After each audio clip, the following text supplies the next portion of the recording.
ಮುಳಬಾಗಿಲು ನಗರದ ಸನ್ವಾಡಿ ರೋಡ್ನಲ್ಲಿ RMC market ಬೀದಿ ದೀಪಗಳು ಇಲ್ಲದ ಕಾರಣಕ್ಕೆ ಗುತ್ತಿಗೆದಾರ ಮಲ್ಲಿಕಾರ್ಜುನ್ ಅವರ ಮೇಲೆ ತಿರುಗುಬಿದ್ದ ಕರ್ನಾಟಕ ರಕ್ಷಣಾ ವೇದಿಕೆಯವರು ಕೆಲಸ ಸಂಪೂರ್ಣ ಆಗಿಲ್ಲ ಅಂತ ಹೇಳಿ ಪಿಡಬ್ಲ್ಯೂಡಿ ನಗರಸಭೆ ಕೆಇಬಿ ಮೇಲೆ ಒಬ್ಬರ ಮೇಲೊಬ್ಬರು ಹೇಳಿಕೊಂಡು ಜನರಿಗೆ ಮಂಕುಬೂದಿಯನ್ನು ಇರಿಸ್ತಾ ಇದ್ದಾರೆ. ಅಧಿಕಾರಿಗಳು ಕೇವಲ ಮಾತನಾಡ್ತಾ ಇದ್ದಾರೆ ಅಷ್ಟೇ. ಕನ್ನಡ ರಕ್ಷಣಾ ವೇದಿಕೆ ಸಂಘಟನೆಯ ಹುಸೇನ್ ಅವರ ಮಾತುಗಳಿಂದ ಈ ಬಗ್ಗೆ ತಿಳಿಯಬಹುದು. ಮನವಿಯ ಮುಖಾಂತರವಾಗಿ ಮುಳಬಾಗಿಲು ನಗರ ಶಾಸಕರಿಗೆ ಅಂದರೆ ಸಮೃದ್ಧಿ ಮಂಜುನಾಥ್ ಅವರಿಗೆ ಮನವಿಯನ್ನ ಮಾಡಲಾಗಿದೆ.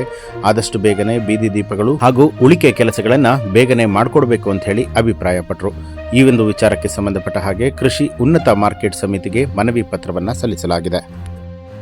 ಐಮಾಸ್ಕ್ ಲೈಟು ಮತ್ತು ಬೀದಿ ದೀಪಗಳಿಗೆ ಚಾಲನೆ ನೀಡುವ ಬಗ್ಗೆ ಈ ಮೇಲ್ಕಂಡ ವಿಷಯಕ್ಕೆ ಸಂಬಂಧಿಸಿದಂತೆ ಮುಳಬಾಗಿಲು ಮಾರುಕಟ್ಟೆ ಮುಂಭಾಗದಲ್ಲಿ ಗೇಟ್ನಲ್ಲಿರುವ ಐಮ್ಯಾಕ್ಸ್ ಲೈಟು ಮತ್ತು ಬೀದಿ ದೀಪಗಳ ಕಾಮಗಾರಿ ಮುಕ್ತಾಯಗೊಂಡಿದ್ದು ಚಾಲನೆ ನೀಡಬೇಕಾಗಿರುತ್ತದೆ. ಆದರೆ ಪ್ರಸ್ತುತ ಬೆಳಗ್ಗೆ 4 ಗಂಟೆ ಸಮಯದಲ್ಲಿ ಸಾವಿರಾರು ರೈತರು ಮಾರುಕಟ್ಟೆಗೆ ತರಕಾರಿ ತಂದು ಮಾರಾಟ ಮಾಡುತ್ತಾರೆ ಹಾಗೂ ಸಾರ್ವಜನಿಕರು ಓಡಾಡುತ್ತಿರುವ ಕತ್ತಲೆ ವಾತಾವರಣ ನಿರ್ಮಾಣವಾಗಿರುತ್ತದೆ. ಇದರಿಂದ ರೈತರಿಗೆ ಮತ್ತು ಸಾರ್ವಜನಿಕರಿಗೆ ತೊಂದರೆ ಉಂಟಾಗುತ್ತಿದ್ದು ಸಾರ್ವಜನಿಕರು ಬೇಸರ ವ್ಯಕ್ತಪಡಿಸುತ್ತಿದ್ದಾರೆ. ಮಾರುಕಟ್ಟೆ ಮುಂಭಾಗದಲ್ಲಿ ಕತ್ತಲೆ ವಾತಾವರಣದಿಂದ ಕೂಡಿರುತ್ತದೆ. ಮರಗಿಡಗಳು ಹೆಚ್ಚಾಗಿರುವುದರಿಂದ ಅವುಗಳಿಂದ ಸಾರ್ವಜನಿಕರಿಗೆ ತೊಂದರೆ ಉಂಟಾಗಿದೆ. ರಾತ್ರಿ ಸಮಯದಲ್ಲಿ ವಿದ್ಯಾರ್ಥಿಗಳು ಟ್ಯೂಷನ್ ಮುಗಿಸಿ ಮನೆಗೆ ಹೋಗಬೇಕಾದಲ್ಲಿ ಮಾರುಕಟ್ಟೆ ಮುಂಭಾಗದಲ್ಲಿರುವ ರಸ್ತೆಯಲ್ಲಿ ಸಂಚರಿಸಬೇಕಾಗಿರುವುದರಿಂದ ಭಯದ ರೀತಿಯಲ್ಲಿ ಸಂಚರಿಸುತ್ತಿದ್ದಾರೆ. ಆದಷ್ಟು ಬೇಗ ಮಾರುಕಟ್ಟೆ ಮುಂಭಾಗದಲ್ಲಿರುವ ಐಮಾಕ್ಸ್ ದೀಪ ಮತ್ತು ಬೀದಿ ದೀಪಗಳಿಗೆ ಚಾಲನೆ ನೀಡಿ ಬೆಳಕಿನ ವಾತಾವರಣ ನಿರ್ಮಿಸಿ ರೈತರಿಗೆ, ಸಾರ್ವಜನಿಕ ಹಾಗೂ ವಿದ್ಯಾರ್ಥಿಗಳಿಗೆ ಅನುಕೂಲ ಮಾಡಬೇಕಾಗಿ ತಮ್ಮಲ್ಲಿ ಕೋರಲಾಗಿದೆ. 4 ಗಂಟೆಗೆ ರೈತರು ತರಕಾರಿಗಳು ಎತ್ಕೊಂಡು ಬಂದು ಗಾಡಿಗಳಲ್ಲಿ ಬರೋ ಟೈಮಲ್ಲಿ ಬಹಳ ತೊಂದರೆ ಆಗ್ತಿದೆ. ಏಕೆಂತ ಹೇಳಿದ್ರೆ ಮೇಯ್ನು ಬೆಳಕಿಲ್ಲ. ನಮ್ಮ ರಾಜ್ಯದ ಬೆನ್ನೆಲುಬಾಗಿರೋದೇ ರೈತರು. ರೈತರಿಗೋಸ್ಕರ ಮೊದಲನೇದಾಗಿ ಅವರು ನಮ್ಮ ಶಾಸಕರಾಗಲಿ ಇದಕ್ಕೆ ಸಂಬಂಧಪಟ್ಟ ಅಧಿಕಾರಿಗಳಾಗಲಿ ಬೇಗ ಎಚ್ಚೆತ್ಕೊಂಡು ಇದನ್ನು ಹಾಕ್ಬೇಕಂತ ಹೇಳ್ಬಿಟ್ಟು ನಮ್ಮ ರಕ್ಷಣಾ ವೇದಿಕೆ ಅಧ್ಯಕ್ಷರಾದಂಥ ಹುಸೇನ್ ಮುಖಂಡತ್ವದಲ್ಲಿ ಅವರಿಗೆ ನಾವು ಮನವಿ ಸಲ್ಲಿಸ್ತಾ ಇದ್ದೀವಿ. ಜೈ ಹಿಂದ್, ಜೈ ಕರ್ನಾಟಕ ಮಾತೆ. ನಾನು ಹೆಚ್ಚಾಗಿ ಮಾತನಾಡೋದು ಬೇಡ. ಮುಳಬಾಗಿಲು ಮಾರುಕಟ್ಟೆ ಮುಂಭಾಗ ಗೇಟ್ನಲ್ಲಿರುವಂತಹ ಐಮಾಸ್ ಲೈಟು ಮತ್ತು ಬೀದಿ ದೀಪಗಳು ಅದು ಬಂದುಬಿಟ್ಟು ಹೈವೇ ಇಂಜಿನಿಯರ್ ಆಗಿರುವಂತಹ ಮಲ್ಲಿಕಾರ್ಜುನರವ್ರಿಗೆ ಅದು ಸಂಬಂಧಪಡುತ್ತೆ. ಮಲ್ಲಿಕಾರ್ಜುನ ಅವ್ರಿಗೆ ಕೇಳಿದಾಗ ಆ ನಗರಸಭೆಯವರ ಮೇಲೆ ಹೇಳ್ತಾರೆ, ನಗರಸಭೆಯವರು ಏನು ಹೇಳ್ತಾರೆ, PW ಅವ್ರ ಮೇಲೆ ಹೇಳ್ತಾರೆ, PW ಹೇಳ್ತಾರೆ KIB ಮೇಲೆ ಹೇಳ್ತಾರೆ. ಒಬ್ಬರ ಮೇಲೆ ಒಬ್ರು ಹೇಳ್ಕೊಂಡೇ ಹೋಗ್ತಾ ಇದ್ದಾರೆ ಹೊರತು ಇವ್ರ ಕಾಂಟ್ರಾಕ್ಟು ಎಲ್ಲ ಕೆಲಸ ಮುಗಿಸ್ಕೊಂಡು ದುಡ್ಡು ಮಾಡ್ಕೊಂಡಿದ್ದಾರೆ. ಈ ಥರ ಅರ್ಧಂಬರ್ಧ ಬಿಟ್ಟು ಆ ವೈರ್ಗಳು ನೋಡಿದ್ರೆ ಎಲ್ಲಂದ್ರೆ ಅಲ್ಲಿ ರೋಡ್ ಮೇಲೆ ಬಂದಿದೆ. ಇದು ಯಾವ್ದ್ರ ಮಟ್ಟಿಗೆ ಸರಿ ಅಂತ ಈ ಸಂದರ್ಭದಲ್ಲಿ ಕೇಳ್ತೀನಿ. ನಿಜವಾಗ್ಲೂ ಕೂಡ ಒಂದು ಹೇಳಕ್ಕೆ ಇಷ್ಟಪಡ್ತೀನಿ, ಆ ಹೈವೇ ಇಂಜಿನಿಯರ್ ಯಾರಿದ್ದಾರೆ ಆತನಿಗೆ ಸ್ವಲ್ಪ ಕೂಡ ಮಾನ ಮರ್ಯಾದೆ ಏನೂ ಇಲ್ಲ.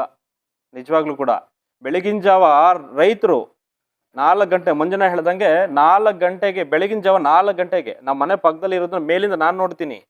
ಸೈಕಲ್ಗಳಲ್ಲಿ ಬರ್ತಾರೆ, ಮೋಟರ್ ಸೈಕಲಲ್ಲಿ ಬರ್ತಾರೆ, ಆಟೋಗಳಲ್ಲಿ ಬರ್ತಾರೆ. ಕಷ್ಟಪಟ್ಟು ತರಕಾರಿ ಬೆಳೆಸಿ ಬೆಳಗಿನ ಜಾವ 4 ಗಂಟೆಗೆ ಎತ್ಕೊಂಡು ಮಾರುಕಟ್ಟೆಯಲ್ಲಿ ಮಾರಾಟ ಮಾಡ್ತಾರೆ. ಆದರೆ ಒಂದು ರಸ್ತೆಯಲ್ಲಿ ನಮ್ಮ ಸನ್ನವಾಡಿ ಬ್ರಿಡ್ಜ್ ಅಂತ ಹಿಡಿದು ಅಂಬೇಡ್ಕರ್ ನಗರವರೆಗೂ ಯಾವುದೇ ಲೈಟ್ಗಳಿಲ್ಲ. ಎಷ್ಟು ಕತ್ಲಿರ್ತದಂತೆ, ತುಂಬ ಕತ್ಲಿದೆ. ಆದ್ರಿಂದ ಇವತ್ತು ನಾವು ಮಾನ್ಯ ಕಾರ್ಯದರ್ಶಿ ಆಡಳಿತಾಧಿಕಾರಿಗಳು ಕೃಷಿ ಉತ್ಪಾದನಾ ಮಾರುಕಟ್ಟೆ ಸಮಿತಿ ಅಧಿಕಾರಿಗಳಿಗೆ ನಾವು ಮನವಿ ಮಾಡಿದ್ದೇವೆ. ಆದಷ್ಟು ಬೇಗ ಈ ನಮ್ಮ ಕೆಲಸವನ್ನ ಮಾಡಿಕೊಡ್ಬೇಕು ಅಂತ ತಮ್ಮಲ್ಲಿ ಮನವಿ ಮಾಡ್ಕೊಂತ ಇಲ್ಲಿ ಬಂದಿರುವಂಥ ಎಲ್ಲ ನೋಡಿ ನಮ್ಮ ಅಣ್ಣ ಅಲ್ಲಿ ಮನೆ ಅಣ್ಣ ರೋಡಲ್ಲೇ ಇರೋದು ಅಣ್ಣ ಹೋದ್ ಕೂಡ ಹಾವು ನೋಡ ಮೊನ್ನೆ 2 ಹಾವು ಮನೆ ಪಕ್ಕದಲ್ಲಿ ಹಾವುಗಳು ಹೋಗಿದೆ. ನನಗೆ ಹೇಳ್ತಾ ಇರ್ತಾರೆ ಈ ರೀತಿ ಇರೋದ್ರಿಂದ ಅದರ ಜೊತೆಗೆ ಏನು ನಮ್ಮ ಶಾಸಕರಿದ್ದಾರೆ ಸಮೃದ್ಧಿ ಮಂಜುನಾಥ್ ಸರ್ ಅವರು, ತಾವು ಕೂಡ ತಮ್ಮ ಗಮನಕ್ಕೆ ನಾವು ಕೂಡ ತರ್ತಾ ಇದ್ದೀವಿ, ಮೇಡಮ್ ಅವರು ಕೂಡ ತರ್ತಾರೆ. ಆದಷ್ಟು ಬೇಗ ಈ ಕೆಲಸವನ್ನ ಮಾಡಿಕೊಡ್ಬೇಕು ಅಂತ ತಮ್ಮಲ್ಲಿ ಮನವಿ ಮಾಡ್ಕೊತ ಈ 2 ಮಾತನ್ನು ಮಾತಾಡಲಿಕ್ಕೆ ಅವಕಾಶ ಮಾಡಿಕೊಟ್ಟು ಎಲ್ಲ ನಮ್ಮ ಸಂಘಟನೆ ಎಲ್ಲ ಮುಖಂಡರು, ಕಾರ್ಯಕರ್ತರು ಎಲ್ಲರೂ ಕೂಡ, ಯುವಕರು ಎಲ್ಲ ಈ ಭಾಗದ ಎಲ್ಲ ಒಂದು ನಿವಾಸಿಗಳು ಎಲ್ಲರೂ ಕೂಡ ಬಂದು ಈ ಕಾರ್ಯಕ್ರಮವನ್ನು ಯಶಸ್ವಿ ಮಾಡಿದ್ದಾರೆ. ಯಾಕೆಂದರೆ ಮಾತನಾಡೋದು ಏನು ಬೇಡ. ಯಾಕೆಂದರೆ ಇದು ಹೊಸ ವರ್ಷ, 26ನೇ ಹೊಸ ವರ್ಷ ಜನವರಿ. ಈ ಒಂದು ಮತ್ತೊಂದು ವಿಚಾರ, ನಮ್ಮ ಏನಿವತ್ತು 1ನೇ ತಾರೀಕು 2ನೇ ತಾರೀಕು 3ನೇ ತಾರೀಕು ಪ್ರಸಿದ್ಧವಾದಂತಹ ದರ್ಗಾ ಬಾಬಾ ಹೈದರ ಸಫ್ದರ್ ಗುರುಗಳ ಒಂದು ಉರುಸ್ ಕಾರ್ಯಕ್ರಮ ನಡೀತಾ ಇದೆ. ಎಲ್ಲರಿಗೂ ಆ ಭಗವಂತನ ಆಶೀರ್ವಾದ ಸದಾ ಎಲ್ಲರಿಗೂ ಇರಲಿ, ಕಾರ್ಯಕ್ರಮ ಯಶಸ್ವಿಯಾಗಲಿ ಅಂತ ಈ ಸಂದರ್ಭದಲ್ಲಿ ಹೇಳ್ತಾ ನನ್ನ 2 ಮಾತನ್ನು ಮಾತಾಡಲಿಕ್ಕೆ ಅವಕಾಶ ಮಾಡಿಕೊಟ್ಟೆ ಎಲ್ಲ ಸಂಘಟನೆ ಎಲ್ಲ ಪದಾಧಿಕಾರಿಗಳಿಗೆ ಮುಖಂಡರುಗಳಿಗೆ ಎಲ್ಲರೂ ಕೂಡ ಅನ್ಸುತ್ತಾ ನನ್ನ 2 ಮಾತನ್ನು ಮುಗಿಸ್ತಾ ಇದ್ದೀನಿ. ಜೈ ಹಿಂದ್, ಜೈ ಕರ್ನಾಟಕ, ಮತ್ತೆ ನಮಸ್ಕಾರ. ಅದೇ ರೀತಿ ವೇದಿಕೆ ಕಡೆಯಿಂದ ನಮ್ಮ ಮುಳಬಾಗಿಲು ತಾಲೂಕು ಕಡೆಯಿಂದ ಇದು ಕರ್ನಾಟಕ ರಕ್ಷಣಾ ವೇದಿಕೆ ಕಡೆಯಿಂದ ಹೊಸ ವರ್ಷದ ಆರ್ಥಿಕ ಶುಭಾಶಯಗಳು. ಶಿವಣ್ಣ.